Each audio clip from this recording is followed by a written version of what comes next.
Para nosotros es realmente un placer, un honor recibir el invitado de hoy, porque la personalidad, la historia de su vida, vinculado a su profesión, me llevan a decirle que hoy tenemos un periodista de cuna, un periodista que fue periodista antes de ser periodista, una persona que por su elección, por su pasión, por su vocación, por las cosas de la vida, del destino, desde niño se vinculó con la documentación periodística y eso lo fue llevando después a su hobby, a su trabajo, a su profesión. Y es un periodista de cuna. Bienvenido, Gustavo Farías. Gracias, Oreste. Un placer para mí estar hoy contigo. Gracias por tus palabras. Un gusto. Me dijeron tantas cosas de vos. me dijeron, es una computadora andante. Me dice, es el tipo que más sabe de la historia del deporte de Córdoba. Me dijeron, es el Museo del Kempes. También me dijeron de que sos una persona que seguís acumulando datos, estadísticas, fotos, que más allá de tu rol de director del Museo de Kempes, es como que se mezcla tu vida y tu profesión, ¿no? Me parece que hablaste con mi agente de marketing, ¿no? No, te hicimos producción, o sea, te buscamos, bueno, nosotros trabajamos acá sí. Y a cada invitado tratamos de buscar todo lo que tiene que ver con él. Y todo comienza con esa redacción a los 9 años. A los 9 años ya empecé a documentar cosas. Mira, mi padre era médico. Y yo lo veía a mi padre escribiendo a máquinas, todo eso, es como cualquier chico que quiere imitar a su padre, pero claro, yo no sabía nada de medicina. Pero él escribía de sus cosas, claro. Claro, él escribía de historias clínicas, cosas de tisioneumonología, que era su especialidad. Y yo, a mí lo que me gustaba era el fútbol, para empezar, de entrada. Empecé a hacer fixtures de fútbol, a hacer comentarios de fútbol. Con 9 años, me acuerdo el primer título fue el de Newell's Old Boys, campeón del Metropolitano 74, y ahí nomás vino el Mundial 74, que como todo torneo internacional motivante. Ahí leí que comienza ahí, es más, Argentina no había participado del Mundial 70. En el 70. Y era como que había un deseo especial con el Mundial de Alemania en 74. Claro, es que ya había casi 8 años, desde Inglaterra 66, Alemania claro. 74, habían pasado 8 años. Ahí te marca el Mundial 74. Exacto, ahí despierta mi pasión de muchas cosas, y fue la bisagra en mi vida, claramente, y empecé a documentar, pero no solo documentaba fútbol, ¿no? Documentaba deportes, política internacional también, en alguna época también acumulé cosas de política internacional, me interesaba, me fascinaba. ¿De boxeo? De boxeo, de todo. Yo prácticamente lo que era el deporte lo abarcaba entero y algunas cosas también fuera del deporte. Nunca me metí en economía, en política argentina tampoco, pero sí en política internacional. Me gustaba, me apasionaba, tal vez porque juntaba estampillas también. Conocía todas las capitales de los países del mundo, hacía esos desafíos y me fui documentando. Y en ese momento accedías, obviamente, al papel. Al papel, claro. Al papel, porque al papel. Estamos hablando de otro mundo, ¿no? Sí, y además a las cartas que mandabas al correo para intercambiar información con gente del extranjero. Yo a los 12, 13 años ya... Ay, mira esa foto. Bueno, ahí estoy con la señorita Estela. La señorita Estela viene a ser la madre de nuestro productor.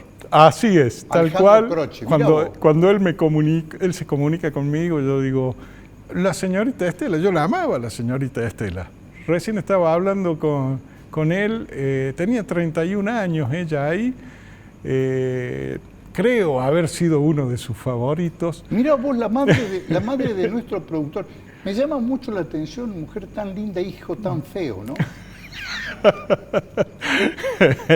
No, esas fueron palabras suyas, maestro.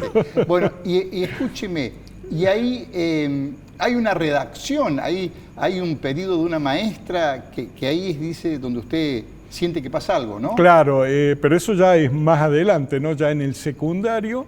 En segundo año. En segundo, muy bien, Sí.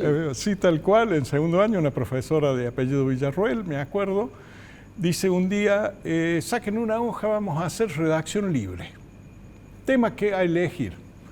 Y yo, un año después del Mundial 78, y digo, voy a escribir algo del Mundial 70. Hice una redacción imaginaria de un partido de un que partido no existió, de fútbol, sí. que no existió. Que no existió.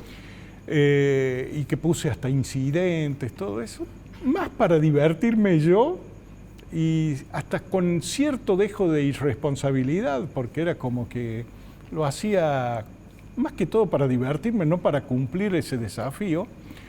Y cuando viene una semana después la profesora a explicar las notas que había, dice, un desastre. Todos, la verdad que han hecho muy malas redacciones, les falta un montón de cosas, y yo ahí empiezo, yo dentro de todo, a mí me importaban las notas, y digo, uy, encima que yo lo tomé para la chacota, esto, digo, ¿qué me habrá puesto? Y dice, hay una sola nota buena, un solo 10. Yo nunca imaginé que era el mío, claro. Y me hizo pasar al frente, dice, de Gustavo Farías. Me hizo pasar al frente, la leyó, dice las puntuaciones están exactas, todas las definiciones están bárbaras, así que tiene un 10. Yo ahí me sorprendí y ahí mismo dije, che, serviré a lo mejor para periodismo gráfico. Para periodismo gráfico. Y esa fue mi pasión, el periodismo gráfico. ¿Y ahí cómo sigue tu vida? No, y ahí hicimos una revista interna del Garzón Agulla, que es donde iba yo, con Archi Londero también. Con el Archi, sí. Éramos sí, compañeros. Sí. Nosotros teníamos claro que íbamos a ser periodistas, pero cuando llega el último año, él se anota en arquitectura y yo me anoto en abogacía. Y después, cuando por esas cosas le digo, no, pero tenemos que ser periodistas. Y me dice, bueno, y él acepta y se cambia inmediatamente, yo no me cambio. Entonces él viene y me dice, me traicionaste, ¿cómo me hiciste esto?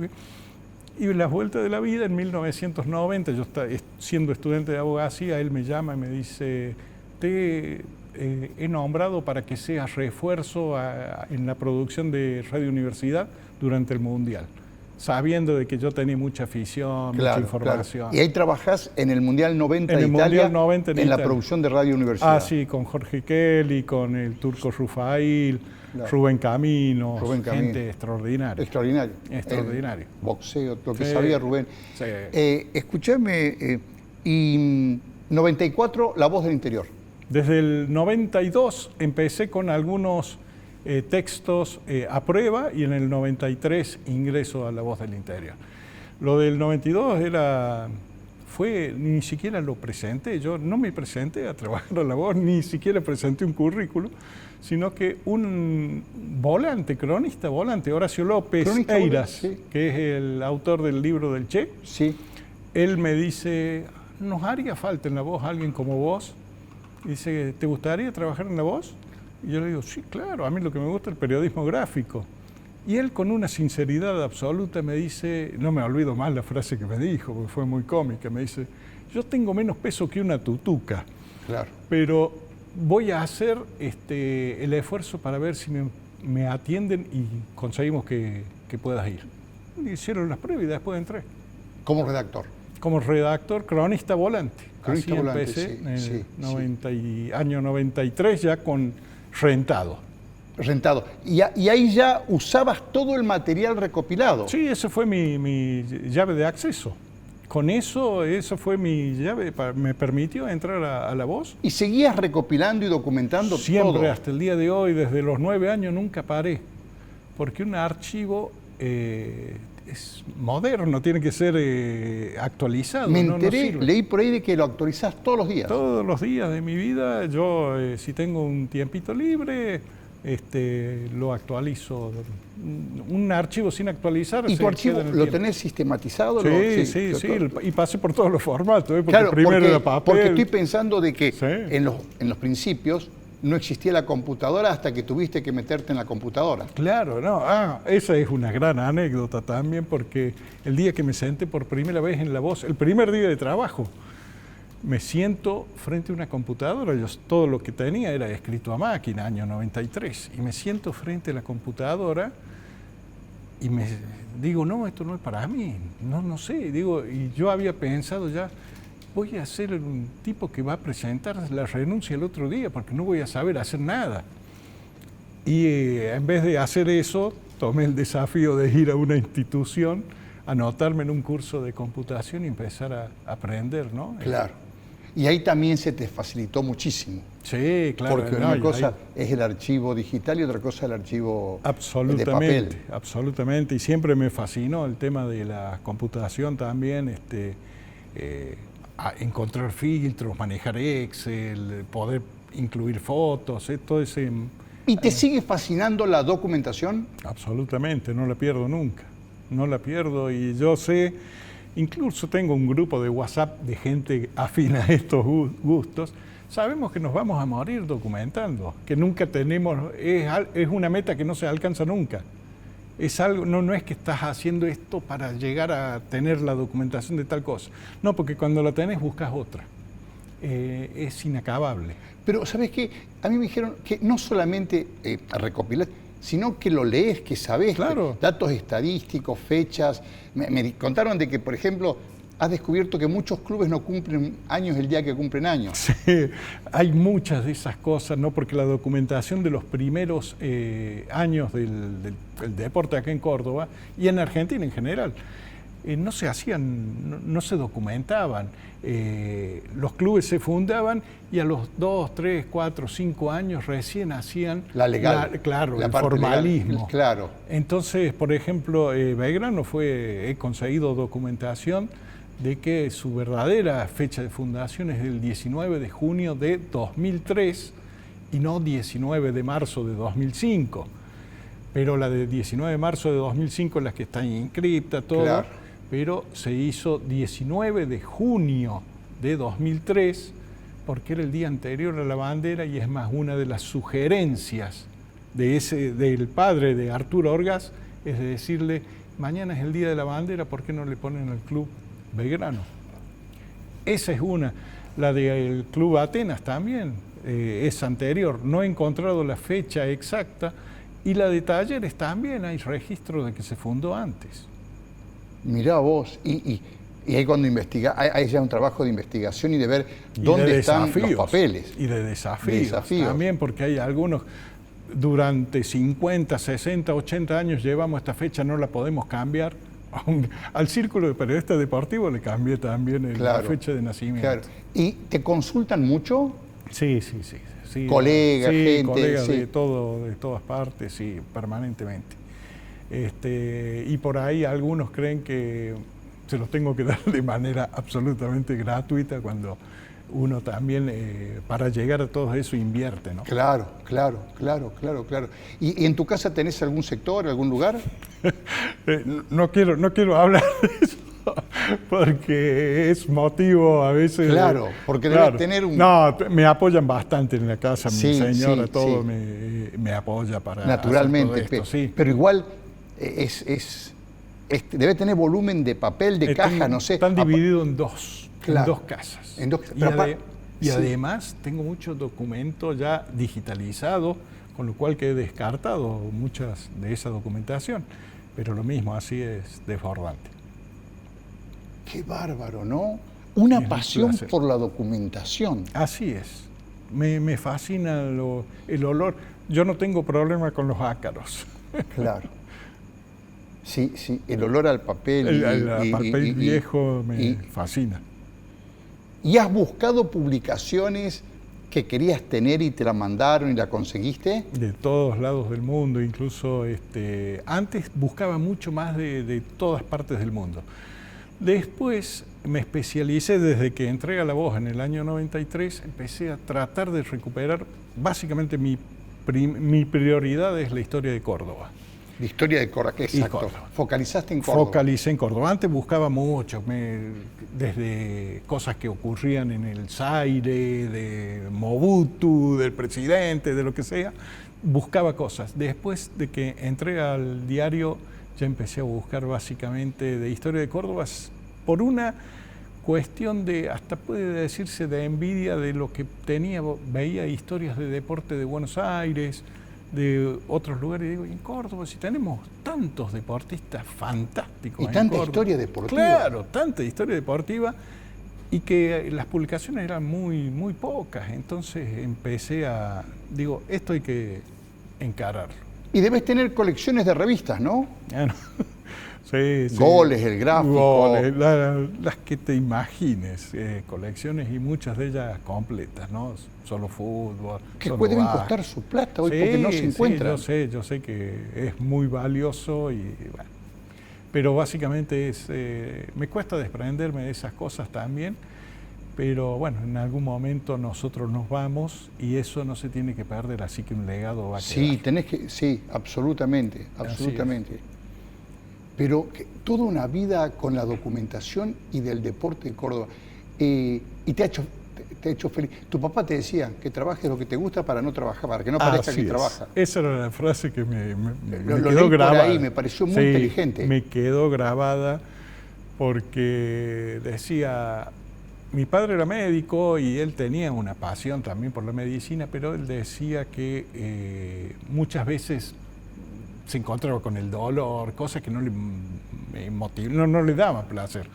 Dice, vos si querés sentir que no has trabajado nunca, hacé lo que te gusta. Y yo siento hasta el día de hoy, yo nunca tuve problemas para ir a trabajar. Nunca sentí la carga, el agobio de, hoy tengo que ir a trabajar. Para mí siempre el trabajo, todos los trabajos que hice, los hice con placer. Y a veces hasta uno piensa, y lo podría haber hecho gratis porque no me costaba, lo disfrutaba. Sí, por ahí leí de que fuiste editor de La Vanguardia de México. Y el diario Vanguardia de México, que también... ¿Cómo se da eso? También por una casualidad, tampoco la busqué. Bueno, no. En realidad de un porque chiste. Es importante, Sí, es un antecedente. Sí, ser editor. Fue una gran experiencia laboral. Me abrió la cabeza en muchas cosas. Fue después del Campeonato Argentino de Básquet de San Francisco, conozco un colega de San Francisco y por esas cosas de la vida él se va a trabajar a México. Y en la época del Messenger nos saludamos un día, ¿dónde andás? Estoy en México trabajando en un diario. No, le digo, conseguiste algo, pero frase absolutamente se lo tiraste de ocasión. Sí, enganchame en algo. Pero ni pensándolo, así como por decir, es que bueno, le dije, bueno, conseguiste algo.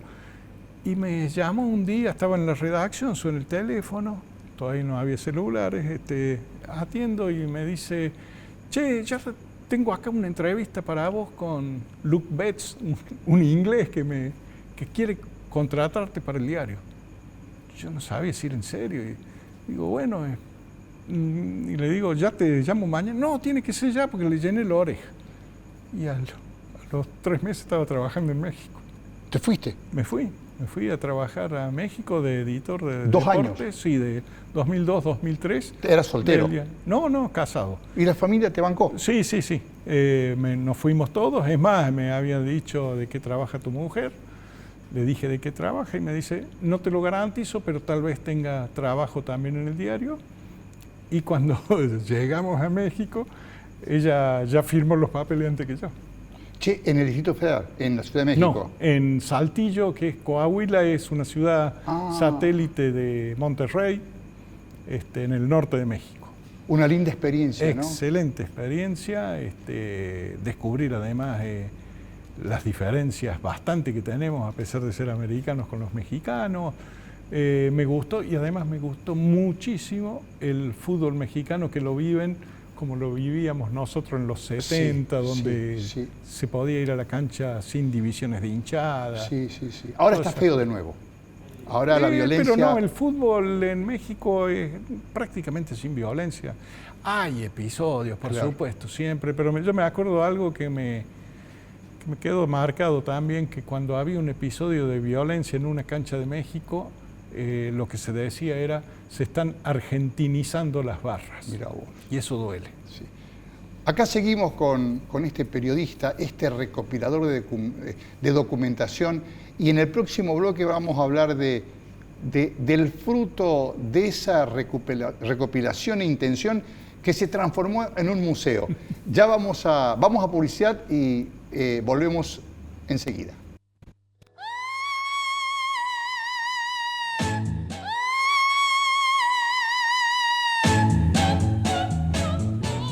Y seguimos con Gustavo Farías, periodista, recopilador documental de la historia deportiva de Córdoba y director del Museo del Kempes.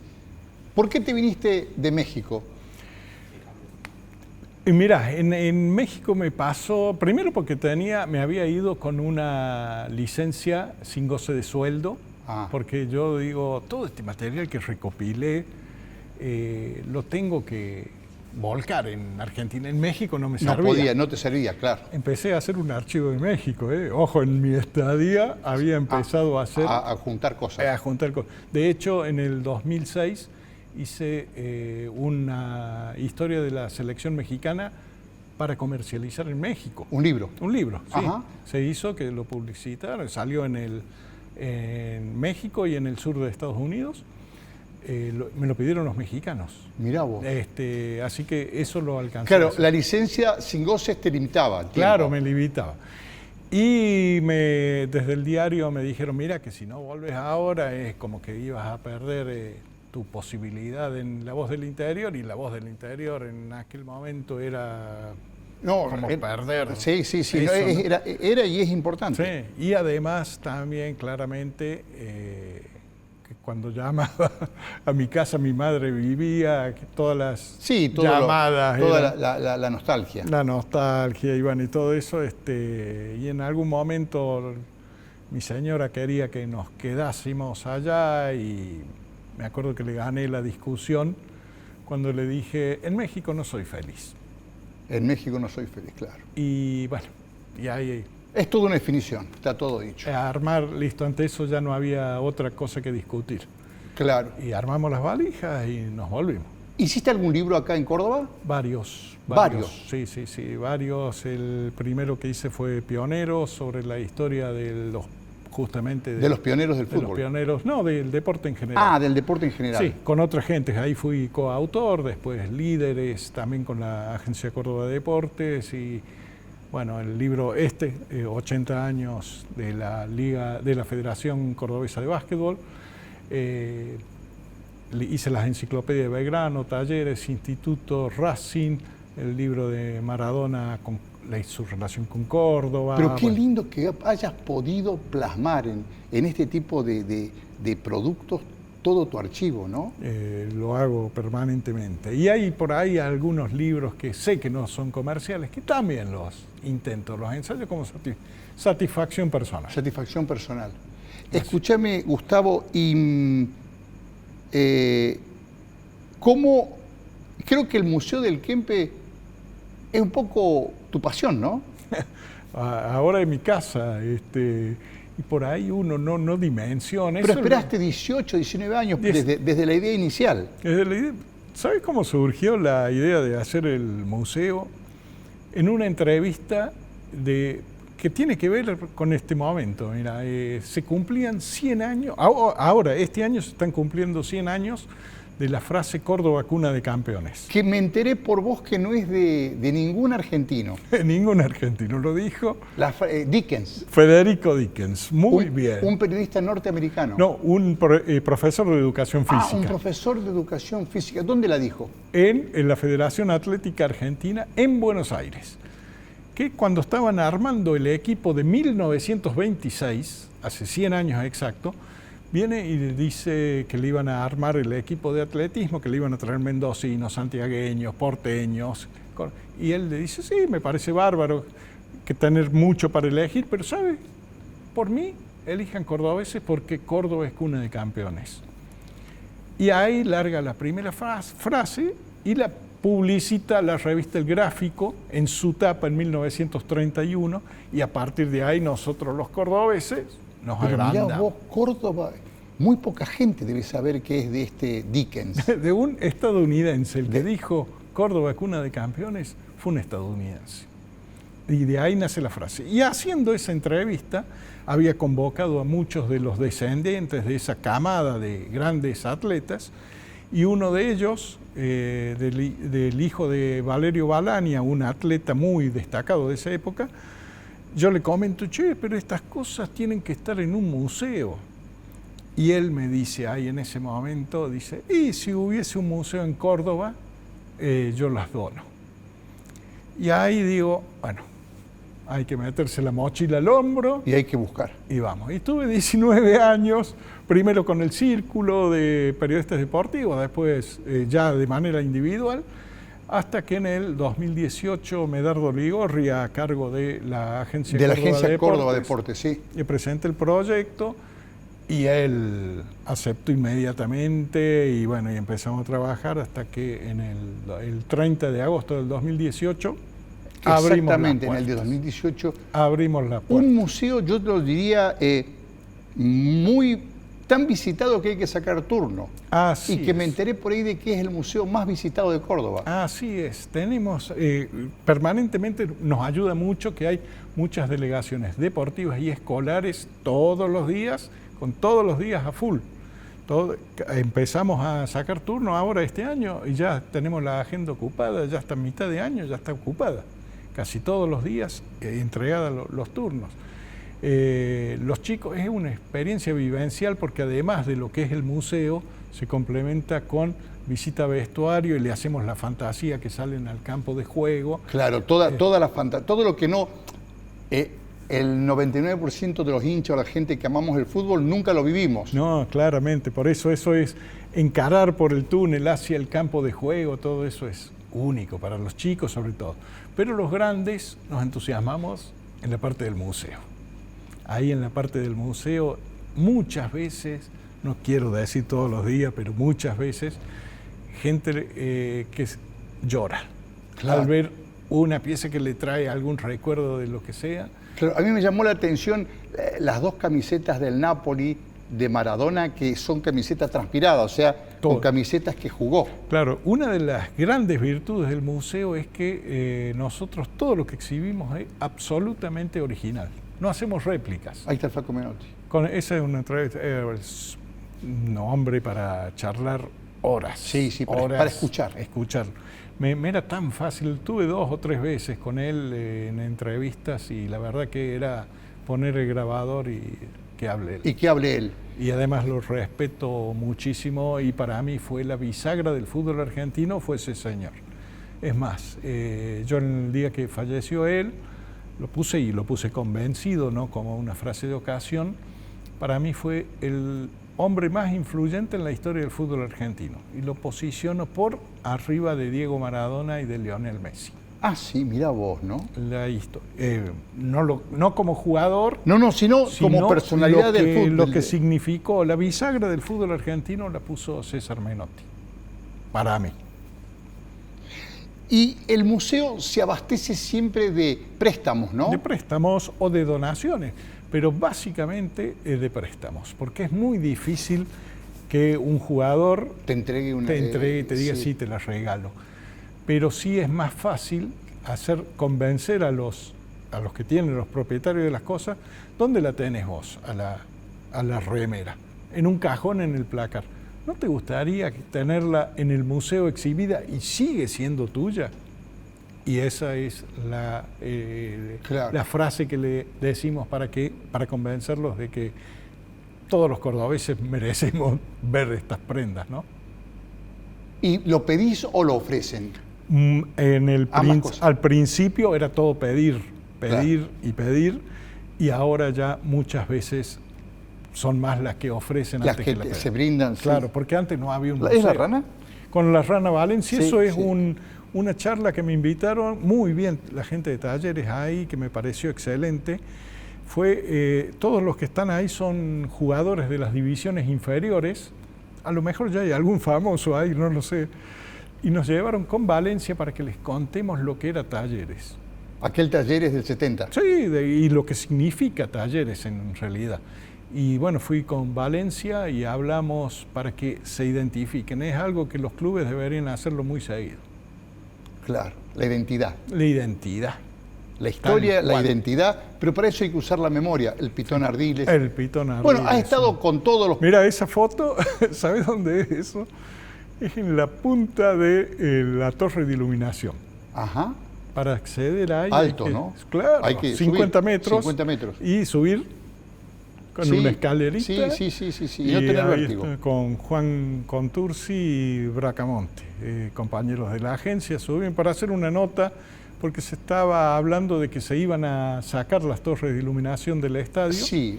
Y que iban a finalmente- cambiar el autotrol también. Sí, bueno, el autotrol ya lo tiraron abajo en el 2011, pero estas se iban y tienen un diseño único. Sí. Es más, lo más característico del estadio es las torres de iluminación, Esas que lo hizo, torres. claro, una empresa tucumana Sí. y que pasaron a la historia, como les dicen, el mamboreta, por el insecto que dice que tiene algún parecido. Sí. Diseño único en el mundo. Y no nos la van a tirar. No se van a tirar finalmente. Claro. Son espectaculares, son Espectacular. bellas. Sí, vos las Sí, ves de ven- afuera. Y es lo que identifica el estadio. Todos los estadios del mundo son más o menos iguales, pero lo que diferencia al Kempes es las torres de iluminación con un diseño único. Che, ¿el museo es gratuito? ¿Entrada gratuita? No. Tiene, los miércoles sí, como todos los museos de la provincia, tienen entradas gratis, y los otros días tenemos unos bonos contribución. ¿Y no más horarios? mínimo. De 10 a 13 y de 14 a 18 de martes a domingos. Claro. Y feriados también trabajamos. ¿Y la curación la haces vos? Sí, estoy a cargo del museo. Claro. Desde el primer día estoy a cargo del museo y bueno, pero tenemos un equipo de trabajo, obviamente, con el que me complemento. ¿Y conseguirán la camiseta de Messi? Tenemos una camiseta de Messi. Pero la esa es de pedimos. protocolo, es Claro. institucional. Nosotros hicimos la gestión, la última visita de Messi se suponía que iba a ser el 1 de febrero del 2022, que ese día jugó Argentina con Colombia por las eliminatorias del Mundial.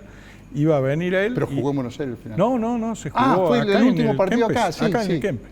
¿Y? Y hicimos la gestión para él y Julián Álvarez que nos dejaran su camiseta, y en principio estaba todo aprobado y pasó lo que no debía pasar. Messi contrajo coronavirus y no vino.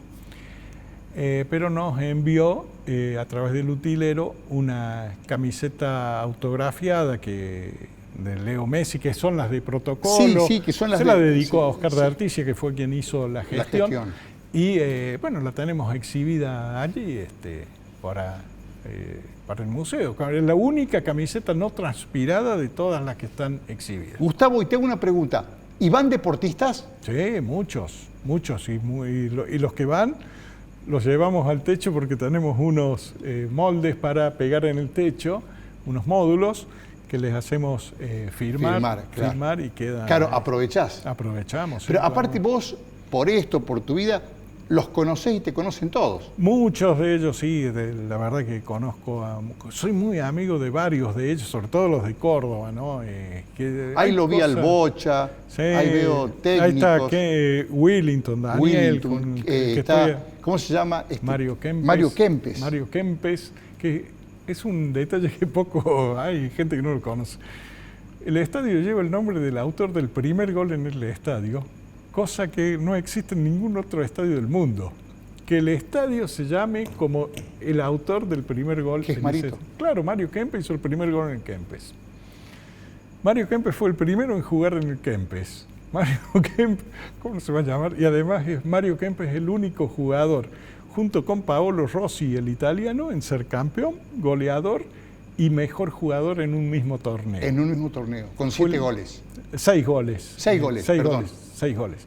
Es el máximo. Ese título no lo consiguió Maradona, no lo consiguió Messi, no lo consiguió Pelé.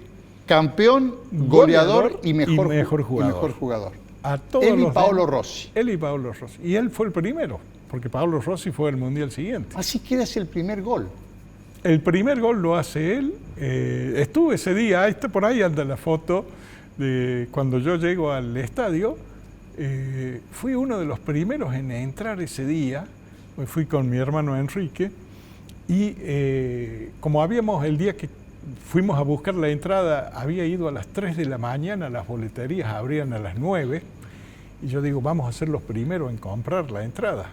Y había casi 100 metros de cola. ¿No? Entonces, pensando en ese antecedente, me fui a la cancha, el partido empezaba a 16:45, cerca de las 8 de la mañana ya estaba en la cancha. Claro. Y entonces sí me acuerdo que cuando entré el estadio estaba vacío. Y ahí estuve el 16 de mayo del 78, vi el gol de Kempes, empató Fernando Moraschini, que fue el gol más gritado de ese día, ¿eh? El gol de Córdoba se gritó más que los otros 3 goles de la selección. ¡Qué bárbaro! Aquí seguimos con Gustavo Farías recorriendo la historia del deporte y del fútbol de Córdoba, director del Museo del Kempes, recopilador, documentalista. Un placer. Vamos a tanda y volvemos.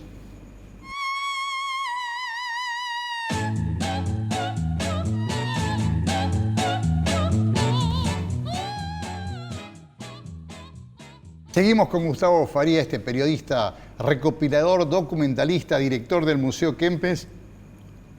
Y me contaste en el corte algunas anécdotas que la gente tiene que saber. Sí, bueno, del golpe militar y esto también de José Omar Reinaldi, que en la noche del golpe militar en 1976, el 23 de marzo, jugaba River y Portuguesa de Venezuela, Copa Libertadores. Me fui a la cama escuchando el partido. Yo era admirador de Reinaldi, en la vida actual soy amigo de la Pepa, ¿no? Y me voy con la radio a escuchar. Él hace los 2 últimos goles en Democracia. En Democracia. Él me contaba el otro día que apenas sale de la cancha, cuando salen a comer con Filiol y JJ López, y dice, lo pararon tanques de guerra había afuera del Monumental. Y él había hecho los 2 últimos goles, lo dejan pasar, y las vueltas de la vida, en el 83, cuando vuelve la Democracia, él ya jugando para Rosario Central, también hace los primeros 2 goles. Los primeros 2 goles de la vuelta a la democracia. Sí. Es una coincidencia tremenda. Bueno, y ese 23 que yo me quedo dormido, se me cae la radio al piso y cuando entra mi madre a despertarme para ir a la escuela, escuchaba marchas militares que salían de abajo de mi cama. Que era la radio que se te había caído la radio que se me había caído. Y me dice, quédate dormido nomás porque hoy no hay escuela. Clase. Che, Gustavo, ¿y aprendiste a leer con las figuritas? Así es. También el tema de mi madre, y es una anécdota muy cómica, ¿no? Porque era un álbum del año 1969 y me pone la primera hoja, era Boca Juniors.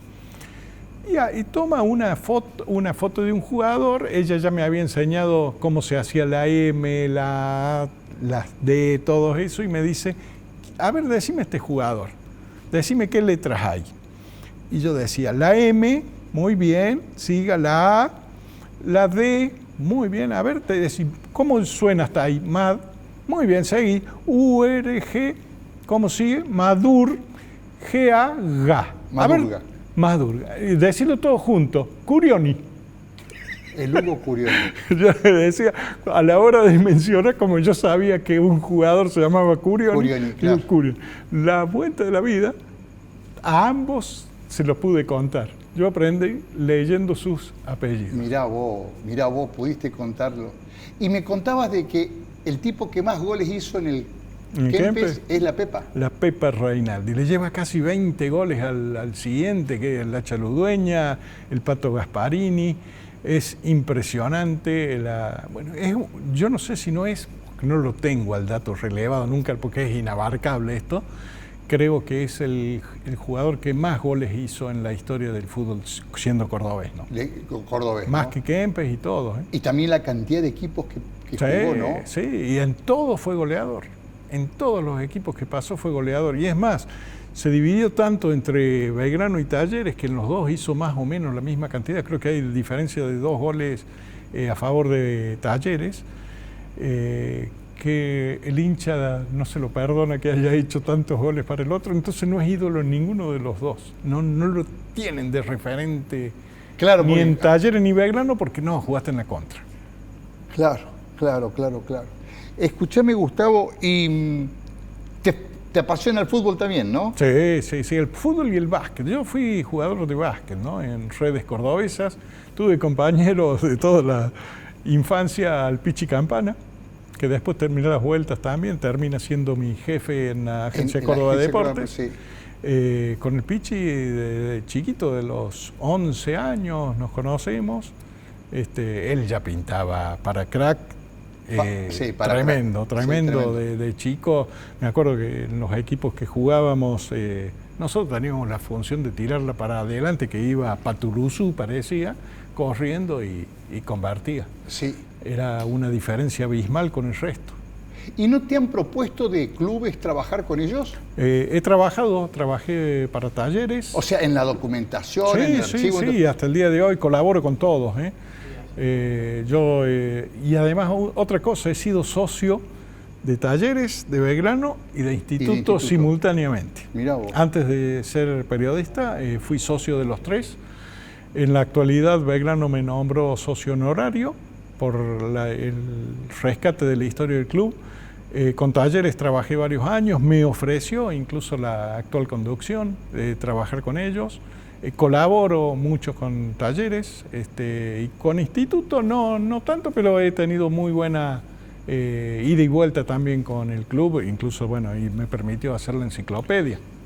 Pensaba que con el tema del papel y el pasado, la cantidad de documentación ya que se ha perdido y se pierde, ¿no? Por el deterioro material. Absolutamente, y hay mucha desidia, Hay mucha desidia, especialmente en lo que es archivos deportivos. Me duele, te digo, encontrar con documentos tirados, con documentos rotos, con sé de mucho destino que hubo de documentación, tanto de clubes. Te digo una anécdota, por ejemplo, del Club Belgrano. Cuando se cumplieron 100 años, hice el libro oficial del club, lo hice yo, y le digo, para la producción necesito que me junten todas las copas que ganó Belgrano para hacer una producción fotográfica. Cuando voy, me preparan unas copas, veía bochas, cuarta división. Digo, pero Belgrano ganó, en ese momento creo que llevaban 58 títulos. ¿Dónde están las copas? No, esto es lo que sobrevivió. Claro. Y me dice, mirá lo que te voy a contar. Me dice uno, hay una copa que está en la sala de reunión. Me la traen una copa abollada. La agarro, empiezo a leer hace un poquito, una copa muy rota. Era la primera copa que se jugó en el fútbol de Córdoba, la de 1913, cuando se crea la federación. Y esa la ganó Belgrano y la tenían, dice, la usamos de hielera. Claro, que por ahí la gente, la ignorancia conspira contra, sí. Bueno, ya ahora la recuperaron, ¿no? Ya ahora la exhiben todo, pero estaba una hielera que la tiraban, incluso estaba abollada. Eso es, me he encontrado el único club, perdón si ofendo a algunos, pero el único club de los que yo he visitado, ¿no? Que tiene archivos y ya es Atenas. Atenas, te iba a decir Atenas. Yo lo he visitado y entré a una sala de reuniones que es una especie de sala de trofeos. La sala Antonio Berclasich. Bueno, todos los trofeos impecables. Tremendo, te desborda el oro. Sí. Y Atenas no es el equipo que más, el club que más haya ganado en Córdoba. Talleres, Belgrano, Instituto han ganado infinidad de trofeos. Claro. Y Atenas te abruma eso. Y los otros clubes han tenido, muchos clubes han tenido más trofeos que Atenas, pero no los conservaron. Estamos terminando, invitemos a la gente que vaya al Museo del Kempes. Bueno. Así que a esa cámara decirle los horarios que vayan a visitarte y que vayan a visitar el Museo del Kempes. Bueno, el Museo del Kempes está abierto de martes a domingos de 10 a 13 y de 14 a 18. Te vas a emocionar. Lo más importante es que todas las piezas que se exhiben en el museo son piezas únicas porque además son originales. No exhibimos ninguna réplica. Todo lo que está ahí son piezas que nos han donado o nos han prestado los mismos jugadores, atletas o instituciones. Es una experiencia vivencial y que se complementa con visita a vestuario y campo de juego. No te vas a olvidar nunca. Gustavo, no sé cómo agradecerte por favor. este recorrido por tu historia, por tu vida y está mezclada tu vida y tu profesión y tu trabajo. O sea, es impresionante. No podés separar tu pasión, tu hobby con tu profesión. O sea, hiciste una mixtura y sos el archivo, sos la memoria viviente del fútbol de Córdoba. Del deporte de Córdoba. Me toca ese honor, pero si me he podido destacar es porque el deporte de Córdoba se ha podido destacar. Claro. Tengo para vos un regalo, que es un mimo. Son unas barras proteicas Olympic Pro. Wow. Son muy ricas, son muy buenas.